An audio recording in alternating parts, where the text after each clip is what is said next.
And when he came back at the age of 40 years only, he met this first legal leader.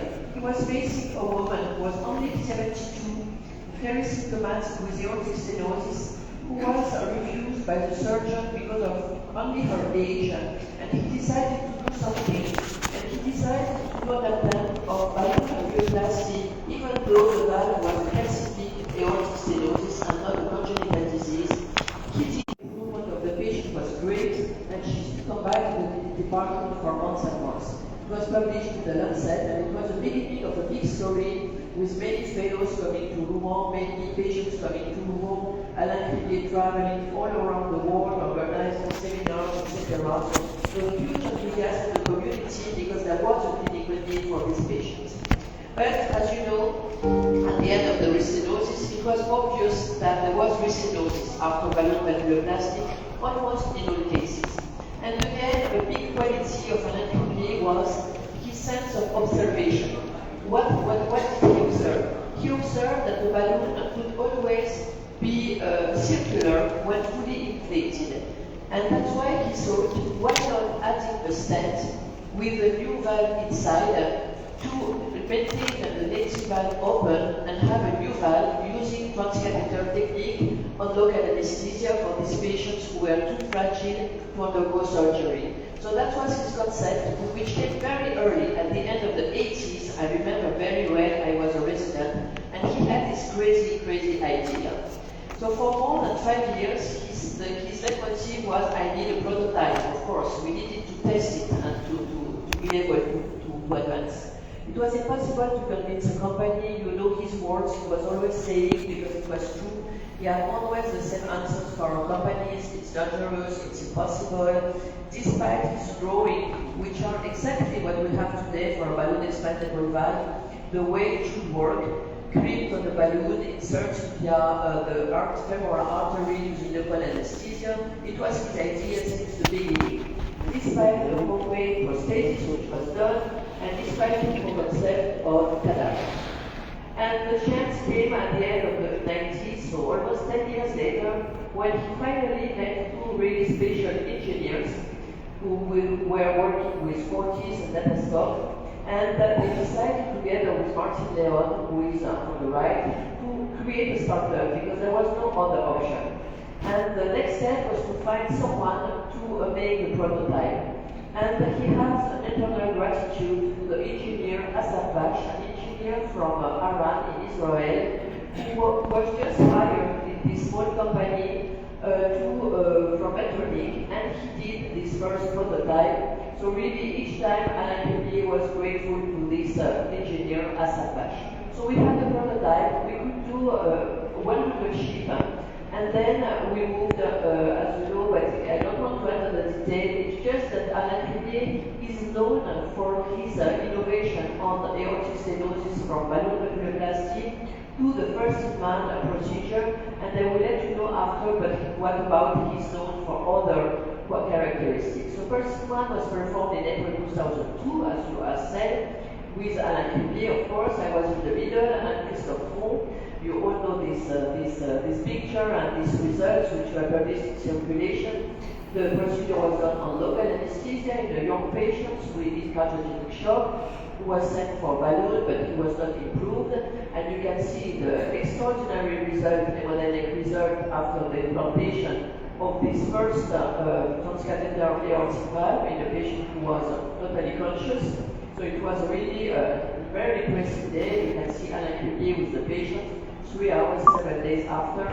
And I will not enter the detail, but you know since that the extraordinary development of TAVI from first-in-man in 2002 to all the registries, to the CMAR commercialization, to all the randomized trial, partner 1, partner 2, partner 3, comparing TAVI to surgery, and finally the apotheosis to the expansion to all comers.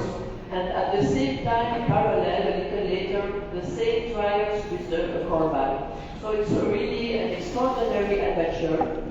And for this extraordinary innovation, he received worldwide recognition, as was said by Dr. Gupta, in Europe, in the United States, by the Academy of Medicine, by TCT, And the last we submitted his name for the nomination for the Nobel Prize, but unfortunately he did not receive it as a posthumous recognition.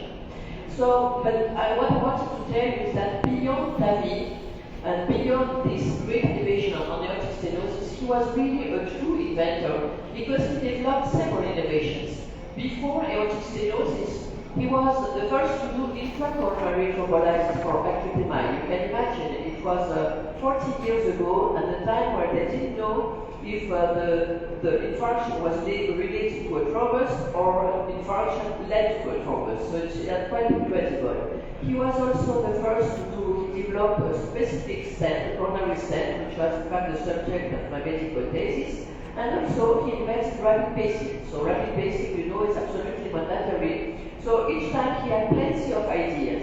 And one of his great ideas, which was done for the first time, you see here Dr. Rath, and Cribier and Gupta15.11.24, the first permanent hospitalic commission for microstenosis was in fact performed in India by Rath and of course Alain Cribier and Gupta15.11. And you know that after that, Alain Cribier, myself, together, we went to many places to teach this technique, which was used for many years in many patients because it was reusable, but unfortunately it was stopped by the company because it was not cost effective, but it's a great invention. He did in between ballonvalvuloplasty and TAVI.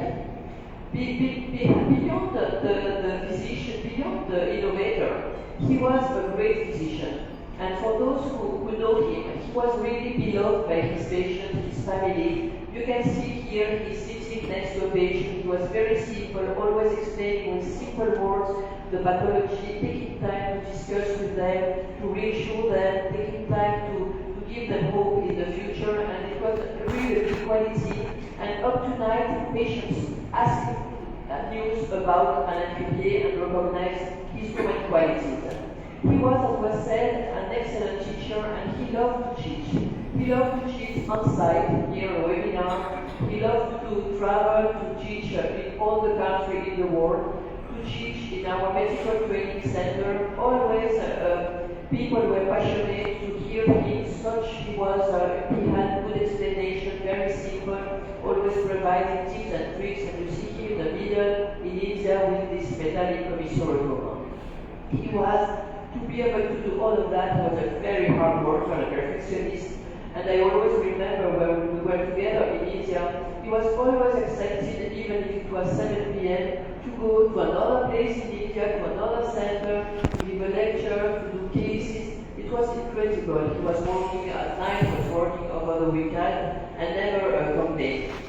His family in Rouen was really, as he was used to say, it was his family, his second family. He used to say that he had a chance to work in such a team because we were very supportive, but it was not an effort. It was so easy to work with a man like him, so passionate, so funny, as was said, Dr. Gupta, with a lot of humor, and very simple, always taking time with us to explain and to teach us. He was a man full of enthusiasm, marvel, and joie de vivre. He was always, you can see, in fact, in all the pictures, he has his smile or his laugh, and he liked to make jokes to each time, after each time, he used to say, c'est magnifique, it means it's wonderful, and to kiss everyone at the end of the procedure. Such he was enthusiastic, curious about everything. He was also, and this is less known, but he was a very talented artist. He was a violinist, really playing Chopin, Bach, his favorite compositors. He was also a painter. So he was, in fact, an extraordinary man, and for that we are in progress of meeting in Rouen a Harvard Institute, which will be, his name will be given to this institute, Institute Alain Cribier, dedicated to cardiac valves, to patients, to research, to training, and to awareness of the population. So for this, we will always remember Alain Cribier, his legendary smile, because he was not only an extraordinary and exceptional man for his scientific knowledge he brought to the patients all over the world and to our musicians all over the world and for his human quality. Thank you. So I think I will move to the Cat Lab. Thank you, Helene, for excellent lecture. You really did justice to the oration. Let's give her a standing ovation.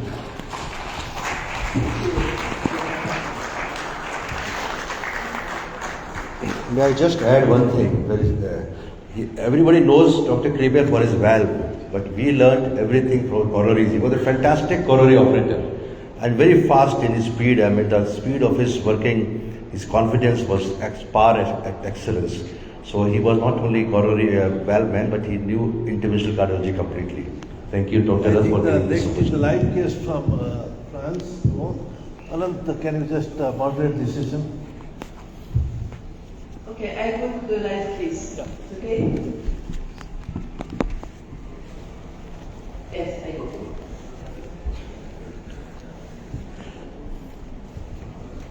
Can I have the rest of the panelists who is there from the list? Dr. Gupta, Dr. Ravi Shankar, Dr.